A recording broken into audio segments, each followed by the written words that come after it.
এই যে দেখছেন এগুলো হচ্ছে কুচো ছিট, এগুলো দিয়ে আমরা সায়া তৈরি করি।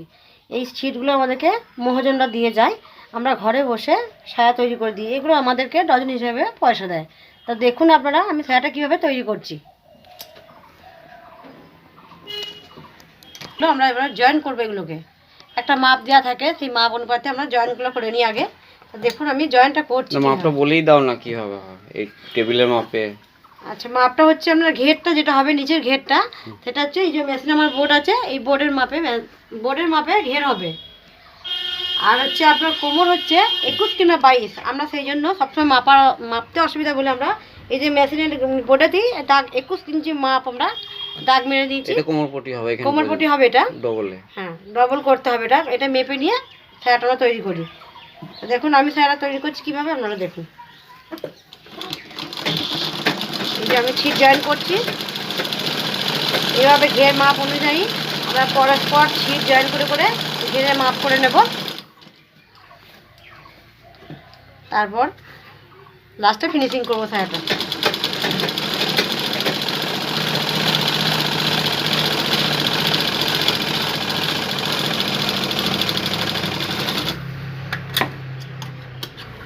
ছোটো বড়ো বাড়তি হতে পারে, পিস সব সমান থাকে না।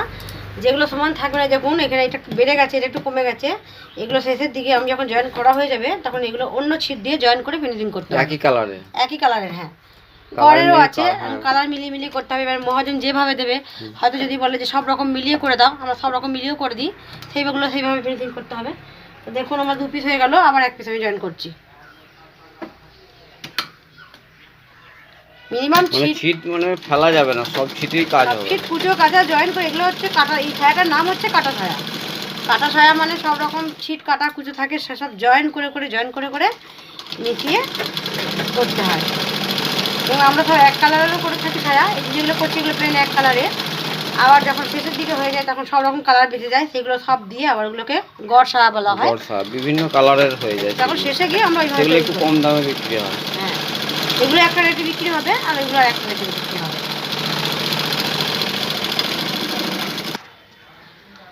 দেখুন আমার সব পিস জয়েন করা হয়ে গেছে। এই দেখুন জয়েন করা হয়ে গেছে। এবার এটাকে আমি 2 ভাঁজ করে নেব। 2 ভাঁজ করে নিয়ে যেটা আপনাদের বলে দিলাম যে মাপ, মেশিন বোর্ডের মাপ ডবল করেছি করে, এই দেখুন বোর্ডের মাপ আমার হয়ে গেছে। সব সেলাই মেশিনে বোর্ডের মাপই হবে। সব সেলাই মেশিনে আমার তো ডবল মেশিন, কিন্তু ডবল মেশিনে বোর্ডের মাপই হবে। দেখুন আমার হয়ে গেছে। এবার আমি কোমর বডিটা কিভাবে তৈরি করছি, ঘের, হ্যাঁ এটা ঘের হয়ে গেল। এবার আমি কোমর বডিটা কিভাবে তৈরি করছি সেটা দেখুন।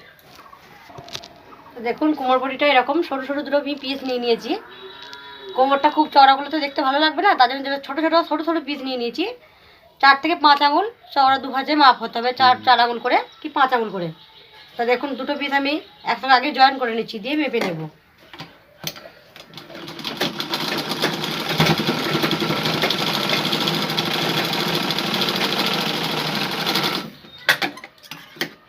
জয়েন করা হয়ে গেছে। এবার আমি মাপটা দেখে নিন, মাপটা কীভাবে আমরা ডবল ভাঁজে মাপটা 21 ইঞ্চি মাপ ডবল করতে হবে। 21 কিংবা 22। এই দেখুন আমাদের আন্দাজ হয়ে গেছে। বড় করলে 22 আর ছোট করলে 21 20টাই বেশি চলছে। এই দেখুন আমার বোর্ডে মাপ দেওয়া আছে। এই দেখুন আমার বোর্ডের মাপ এটা হচ্ছে 21 ইঞ্চি। আমি 21ই একদম বোর্ডে দাগ দিয়ে দিয়েছো? বোর্ডে দাগ দিয়ে দিয়েছি 21। আমি এখান থেকে ছিটা কেটে বাদ দিয়ে দেবো, যেটা বেড়ে গেল এটা আমি বাদ দিয়ে ফেলে দিলাম। কাটা ছায়া করা খুবই সোজা, কেউ সেলাই মেশিন চালাতে জানলেই এই কাজটা করতে পারবেন আপনারা। দেখুন আমি এবার এটা রান সেলাই একটা দিয়ে দেবো। এই যে রান সেলাইটা আমি দিয়ে নিচ্ছি আগে। কোমর বডি বানাতে গেলে সেলাইটা আগে দিতে হবে। অনেক রকমভাবেই হয়, তা আমি যেভাবে করি সেভাবেই আপনাদের দেখাচ্ছি। এই রান সেলাইটা আগে দিয়ে নিলে সুবিধা হয়, আমরা করে দেখেছি। লাইনটা সোজা হবে, লাইনটা দেখবে না, কোমর সবচেয়ে দেখতে সুন্দর হবে।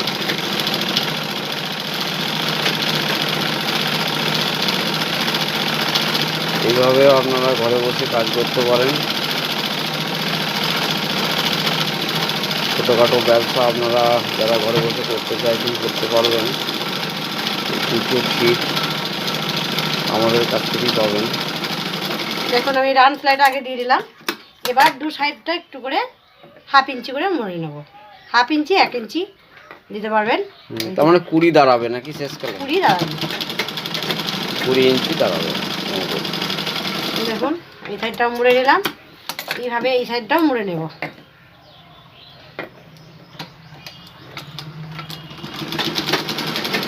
আমার কোমরপটি তৈরি হয়ে গেল। এবার আমি সায়াটা কীভাবে ফিনিশিং করব এবার আপনাদের সেটা দেখাবো। দেখুন আমার কোমরপটি রেডি।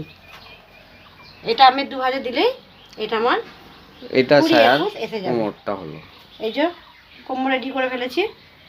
এটা 2 ভাঁজে দিলেই 20 21 এসেছে, 21 হয়ে গেল এটা। এবার আমি ফিনিশিং দেখাবো কীভাবে কুচিটা ঘেরটা রেডি করবো। দেখুন এটা সোজা নিয়েছো? সোজা নিয়েছি, এটা সোজা দিকে বেঁধে দিতে হবে। আর যেটা ঘেরটা বানিয়েছি সেটাও আমার সোজা দিকে থাকবে, উল্ট সেলাইয়ের সোজা দিকে। দেখুন এই যে সেলাই আমার ভেতরে গেছে, ওপর দিকে নিলাম, আর কোমরপটিও ওপর সোজা দিকে নিয়ে নিলাম। একটু এই সাইডটা 1 ভাঁজে মুড়ে দিলাম। এই যে কোমরটা যেখানটা দড়ি পরাবো আমি সেই জায়গাটা দেখে নিন। এখানটা একটু ভাঁজে দিয়ে এখান থেকে একটা আমি সেলাই, যেটাকে টাক বলে বা গিট বলে, একটা গিট দিয়ে দেবো। ব্যাস এবার আমি এইটুকু জায়গার মধ্যে, মানে এই কোমরপটিটার মধ্যে আমি ঘেরে যতটা কুচি লাগবে দিয়ে দিলাম। ওই পুরো ঘেরটা এই কোমরপটির মধ্যে কুচি দিয়ে দিয়ে ফিট করতে হবে। দেখুন আমি কুচিটা কীভাবে দিচ্ছি আপনারা দেখুন। দেখুন একটু হাতে বসিয়ে শেপ করে নেবেন, ভালো লাগবে দেখতে কুচিটা। একটু শেপ দিয়ে দিয়ে করবেন, 2-4টে কুচি দেবেন। আর এই পেছনের ছিটটা কতটা বাড়তি আছে একটু একটু আপনারা এই যে এইভাবে কতটা বাড়তি আছে দেখুন। আমার এতটা কোমরপটি আছে, এতটা বাড়তিতে এইটা, এই বাড়তিটা এই এর মধ্যে বসে যাবে, এর মধ্যে ফিট হয়ে যাবে। কুচি দিয়ে দিয়ে ওর মধ্যে ফিট করতে হবে। আর যারা এই কাজটা করবে তারা নিশ্চয়ই একটু আধটু সেলাইয়ের কাজ জানেন, আর না জানলেও শিখে যাবেন খুব তাড়াতাড়ি।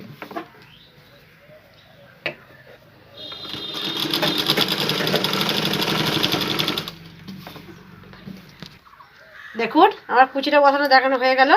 এবার এটাকে উল্টে দিয়ে দেখুন কুচিটা আমি এইভাবে বসিয়েছি। এবার এই দিকে হাত ঘুরিয়ে দিয়ে এইভাবে আমি কুচির বডিটা বসিয়ে দিচ্ছি। দেখুন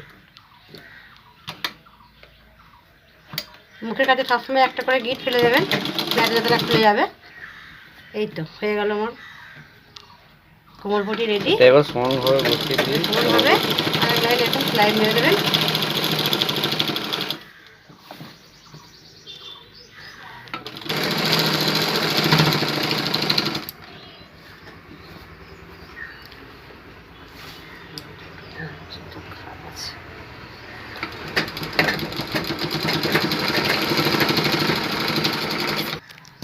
দেখুন কোমরপটি আমার রেডি হয়ে গেল। এটা আমার সম্পূর্ণ রেডি। এবার জুড়ে দেবো, তাহলেই কমপ্লিট। আর নিচেটা মুড়িয়ে দিতে হবে। আর নিচেটা একটু মুড়ে দিতে হবে, 1/2 ইঞ্চি মুড়ে দিলেই হয়ে যাবে। এইভাবে এবার 2 মাথা এক করে মুড়ে দেওয়া হচ্ছে।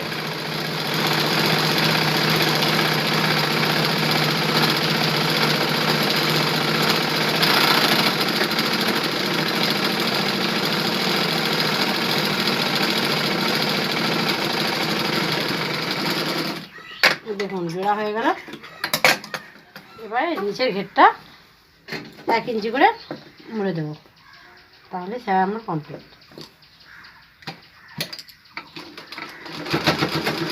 নিচের ঘেরটা মোড়া হচ্ছে, নিচের ঘেরটা মুড়ে দিচ্ছি।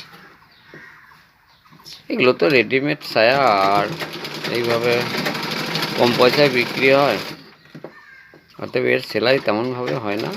ঘরে বসে মেয়েদের কাজ, এটা করে মেয়েদের কিছু রোজগার আছে। আমরা এটা ঘরে বসে করি, আমাদেরকে মহাজন এটা ডজন হিসেবে পেমেন্ট দেয়। আবার এটাতে ব্যবসাও করা যায়। ব্যবসা করতে আমরা তৈরি করতে পারি এবং আমরা বিক্রিও করতে পারি। এখান থেকে আমাদের রোজগার আছে, ভালোই রোজগার আছে। এগুলো বেরিয়ে রোজগারের থেকে ঘরে বসে রোজগারের অনেক সুরাহ।